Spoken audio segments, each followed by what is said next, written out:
ఒక అడవిలో కోతుల గుంపు సమావేశం అయి ఒకరోజు ఉపవాసం ఉందామని నిర్ణయించుకున్నాయి. అందులో రాజుకోతి ఇలా అంది, సాయంత్రం మనము ఉపవాసం వదిలే సమయానికి చాలా అలసిపోతాము. అందువల్ల మనం ఉపవాసానికి కావాల్సిన ఆహారం ముందే తీసుకొచ్చుకోవాలి. దీనికి అన్ని కోతులు సరే అని అన్నాయి. అన్ని కోతులు కలిసి అరటి పండ్లను తీసుకొని వచ్చాయి.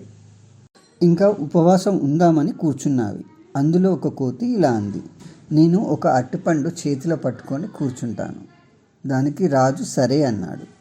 మిగతా కోతులన్నీ కూడా మేము అరటిపండ్లను చేతిలో పట్టుకుంటాము అన్నాయి. అందులో ఒక కోతి ఇలా అంది, ఉపవాసం సమయానికి మనము అలసిపోతాం కదా, నేను ఒక అరటిపండును నా నోటికి దగ్గరగా పెట్టుకుంటాను. ఉపవాసం అయిపోగానే తినటానికి వీలుగా ఉంటుంది. రాజుకోతి అయిష్టంగానే సరే అన్నది. మిగతా అన్ని కోతులు మేము కూడా మా నోటి వద్ద పెట్టుకుంటాము అన్నవి. రాజుకోతి సరే అన్నది. కొద్ది సమయం తర్వాత ఒక కోతి ఇలా అన్నది, రాజుగారు, నాకు తెలియకుండానే అరటిపండు నా గొంతులోకి వెళ్ళిపోయింది. ఇప్పుడు నన్ను ఏం చేయమంటారు?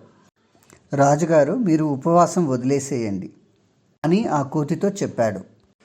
మిగతా కోతులు ఇలా అన్నవి, మా గొంతులోకి కూడా అరటిపండు వెళ్ళింది, మేము కూడా ఉపవాసం వదిలేస్తాము.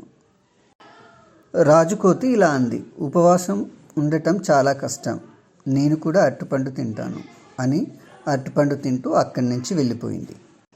ఈ వీడియో కానీ మీకు నచ్చినట్లయితే లైక్ చేయండి, సబ్స్క్రైబ్ చేయండి. మీ ఒక్క లైక్ సబ్స్క్రైబ్ మా ఛానల్కి లైఫ్ని ఇస్తుంది.